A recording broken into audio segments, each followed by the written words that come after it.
Salutare internet și bine v-am regăsit pe canalul nostru de YouTube. Dragoș a făcut review la P40 și P40 Pro, așadar haideți să ne uităm și la variante mai ieftine, cum ar fi P40 Lite și P40 Lite 5G. Diferențele între ele sunt la preț, la ecran, la camere pe aici pe acolo și bineînțeles unul dintre ele are capabilități 5G.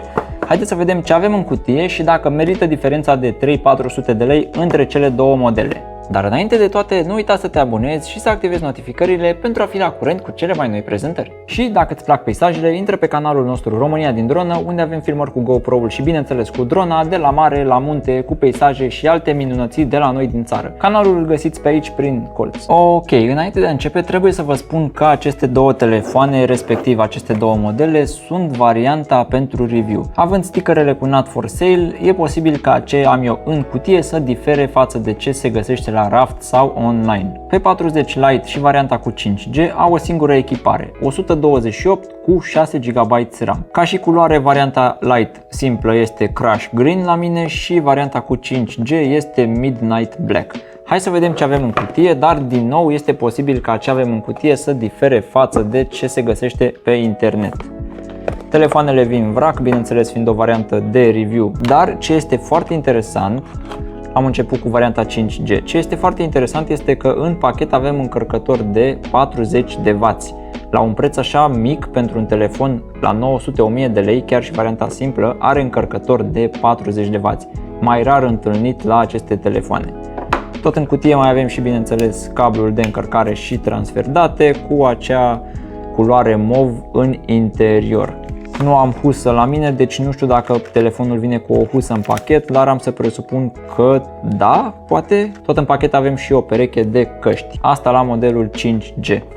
Hai să vedem și varianta simplă. O să las telefonul deoparte deocamdată și o să ne îndreptăm atenția mai târziu către ele.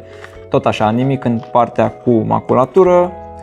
Tot un cablu, bineînțeles, cu acea culoare mov pentru încărcare și transfer date.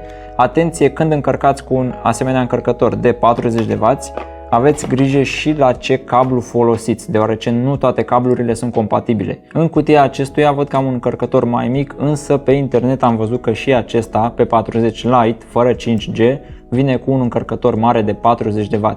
Huawei Supercharge. Tot aici avem și o pereche de căști. Deci, pentru a sumariza, cablu de date, încărcător, căști și posibil o husă, însă nu am avut una în pachetul meu. Hai să vedem care e treaba și cu telefoanele. Bineînțeles, vin cu o folie de protecție care s-a umplut de amprente imediat. Prima dată avem P40 Lite simplu. Avem plastic pe spate, plastic pe ramă cu ceea ce pare a fi o ramă mătuită. Avem un fel de finisaj mat, să pară că este aluminiu, însă este plastic, prezent și pe P40 Lite 5G și plastic pe spate la varianta simplă. Varianta cu 5G vine cu un mic upgrade și anume sticlă pe spate. Rama tot așa din plastic, însă are finisaj oarecum de metal, îți dă impresia de aluminiu. Telefoanele sunt relativ similare ca dimensiune, puțin mai mare varianta cu 5G, însă diferențele în greutate nu sunt așa mari. 183 de grame fără 5G, 189 de grame cu 5G. Așadar, chiar dacă telefonul este un pic mai mare, nu este foarte greu. Bineînțeles, o diferență sesizabilă avem pe partea de camere, unde avem un modul pătrat la varianta simplă și un modul mai lunguieț dreptunghiular pe partea de 5G. La prima vedere, varianta cu 5G, chiar dacă este puțin mai înaltă, este mai îngustă și mai subțire puțin față de varianta simplă. Așadar se simte o idee mai bine la mână, iar camera bump-ul este mai pronunțat pe varianta cu 5G. Este mai mult ieșit în afară. Nu cu mult, nu cum am văzut la Galaxy Note 20 Ultra, dar se simte când îl folosești. Această cameră fiind pătrată, telefonul stă cam așa în mână, iar aceasta fiind mai dreptunghiulară, se atinge puțin cu degetul când folosești telefonul. În rest, nu văd o mare problemă, nici asta nu e neapărat o problemă. În partea de sus, ambele telefoane au un microfon secundar. Pe partea stângă, ambele telefoane au sertar SIM. Pe partea dreaptă ambele telefoane au rocker de volum și un buton ce dublează ca și senzor de amprentă. Acesta este oarecum încastrat în corpul telefonului și se simte plăcut la mână. Vine și într-o poziție oarecum ușor de accesat, aproape de jumătatea telefonului, cum am mai văzut la modele Sony de exemplu. Iar în partea de jos la fel, difuzor, microfon, port pentru încărcare și mufă jack. Da, încă avem mufă jack în 2020. Să sperăm că acest trend va continua. Ambele telefoane au o folie de protecție pe față și în rest diferențele nu sunt chiar așa de mari. Telefoanele se simt bine în mână, indiferent că vorbim de varianta simplă sau varianta cu 5G. Haideți să le pornim să vedem cum stăm și pe partea de software. Important de știut este că nu vin cu Play Store, așadar cum am văzut și la P40 și P40 Pro, trebuie să folosim App Gallery sau alternative la acesta.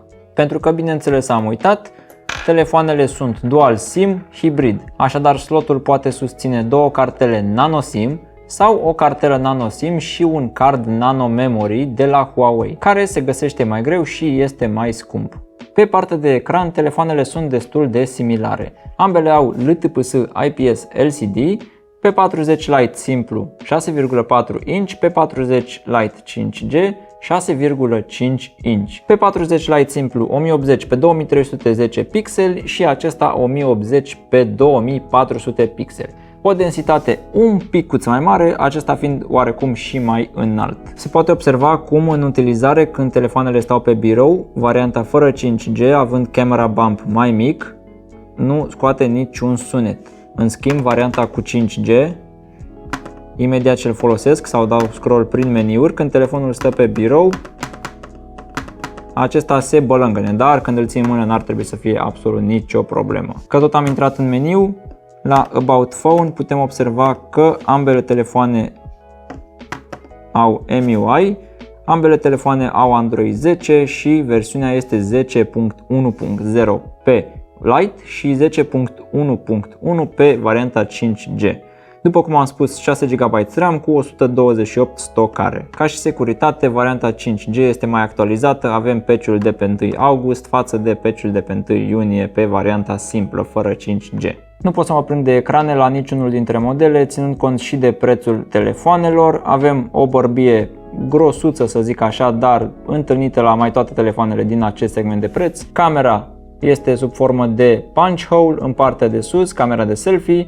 Tot sus avem și difuzoare fix imediat după ce se termină ecranul, oarecum îndreptate pe diagonală. Pe partea de culori și unghiuri de vizualizare nu mă pot plânge, mai ales în segmentul ăsta de preț. Telefoanele se văd ok, ecranele se văd ok, culorile sunt bune, n-am o problemă neapărat cu ele, nu sunt AMOLED, deci nu ne putem aștepta la o acuratețe destul de mare.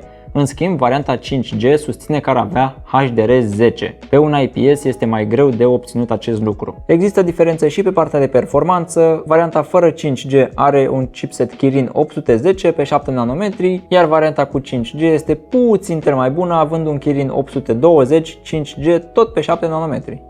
Aceste mici diferențe din testele sintetice nu influențează absolut deloc experiența de utilizare. Ambele telefoane sunt rapide, ambele telefoane se descurcă foarte bine, deși P40 Lite 5G pare o idee mai fâșneț. În gaming nu o să avem probleme, nu o să ne jucăm nici cu toate detaliile pe Ultra, dar pentru cât costă aceste telefoane sunt destul de potente. Mai ales că avem încărcători de 40W, se vor încărca foarte rapid, iar bateria va ține destul de mult. Avem 4200 mAh pe varianta fără 5G și 4000 de mAh pe varianta cu 5G. Pentru că nu avem Google Play Store și Google Play Services, vom apela la App Gallery pentru a căuta aplicații sau putem căuta pe Petal Search, pe care l-a prezentat Dragoș într-un review precedent, unde putem afișa rezultate la PUBG Mobile, de exemplu, dacă dau Search. Pe lângă aplicații disponibile sub această căutare, sub acest nume, putem căuta știri sau imagini legate de ce am căutat eu. Mai avem și APK Pure pe care îl descărcăm de la ei de pe site oficial. Aveți grijă de unde descărcați aplicații, chiar dacă telefonul are un sistem de securitate în interior și scanează ceea ce descărcăm, întotdeauna e bine să verificați sursele. De pe APK Pure am descărcat și Geekbench pentru că acesta nu era disponibil pe App Gallery, cel puțin nu deocamdată. Ca și securitate avem PIN, parolă, deblocare facială cu camera de pe față, dar avem și senzori biometrici sub formă de senzor de amprentă pe partea din dreapta. Aceștia sunt foarte rapizi în deblocarea telefonului, oarecum identici la viteza de deblocare, deci am să presupun că este vorba de același senzor pe ambele modele. 3, 2, 1, identic. 3, 2, 1, identic. Poate o idee mai rapid pe P40 Lite 5G, dar nu cred totuși că sunt senzori diferiți. Ca și o mică comparație, mi-am adus și telefonul care are un senzor similar pe partea din dreapta, este vorba de Galaxy S10e de anul trecut din februarie. 3, 2, 1, 3, 2, 1 și încă o dată 3, 2, 1, n-a mers imediat, 3, 2, 1. Deci avem viteze similare de deblocare față de un Samsung de anul trecut, poate o idee mai rapid, dar asta ține și de cât de bine ți-ai pus amprenta, dacă ai avut degetul murdar și așa mai departe. Pe partea audio, telefoanele nu sunt stereo, așadar sunetul vine doar din partea de jos, prin difuzor și din ce am observat pe 40 Lite simplu se aude puțin mai tare, însă tinde să distorsioneze, iar pe 40 Lite cu 5G nu se aude la fel de tare, dar are un sunet mai cald și mai plăcut. Hai să vedem cum se aud acestea.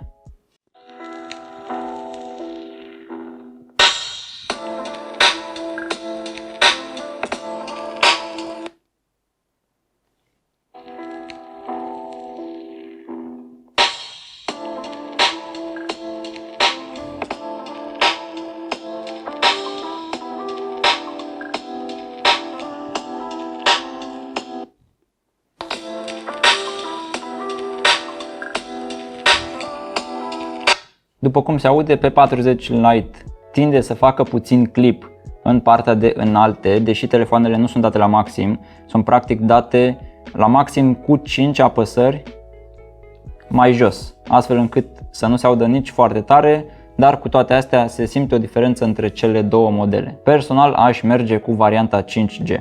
Pe partea de camere foto, 3 dintre acestea sunt identice pe ambele modele. Avem 2 megapixel f2.4 macro, 2 megapixel f2.4 depth, care sunt prezente aici în partea de jos.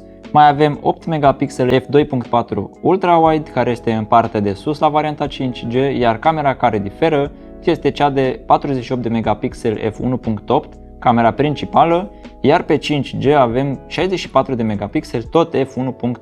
Așadar, diferențele în fotografie nu vor fi notabile, iar pe față avem o cameră de 16 megapixel f2.0 pe ambele telefoane. Aceasta filmează Full HD la 30 de cadre pe secundă și are și opțiunea de HDR. Ce diferă este filmarea de pe spate, care la P40 Lite este maxim de 1080p30, iar varianta cu 5G urcă până la 4K30. În ceea ce privește calitatea foto, cele două camere importante sunt cea principală și cea ultrawide. HDR-ul își face treaba în marea majoritatea cazurilor, iar culorile sunt destul de apropiate de realitate. Am observat însă un comportament suspicios pe varianta fără 5G. Telefonul tinde să adauge un efect de claritate, un așa zis sharpness în poze, puțin exagerat și care face ca unele fotografii să pară artificiale. Nu se întâmplă mereu, însă este o situație de tip hit or miss. În încheiere se poate observa clar că Huawei P40 Lite cu 5G este varianta mai bună dintre cele două modele. Avem construcție mai bună, calitate audio mai bună, camere puțin mai bune, deși diferențele nu sunt mari, sunt în mai multe categorii. Ce este important totuși este că și varianta ieftină, fără 5G, are încărcare de 40 de W. La sub 1000 de lei cât este telefonul, nu prea găsim această încărcare, nu găsim această încărcare momentan în acest segment de preț. O alternativă la el ar fi Redmi Note 9, care are încărcare la doar 18 W. Iar ca alternativă la varianta 5G ar fi, să zic, Galaxy A51 sau, dacă mai urcați în preț, avem Mi Note 10 Lite, care are ecran Super AMOLED, dar din nou nu avem încărcare de 40 de W. Acestea fiind spuse, dacă v-a plăcut acest videoclip, lăsați un like, mai jos în descriere aveți link către cele două telefoane și scrieți-mi în comentarii voi ce ați alege între cele două telefoane.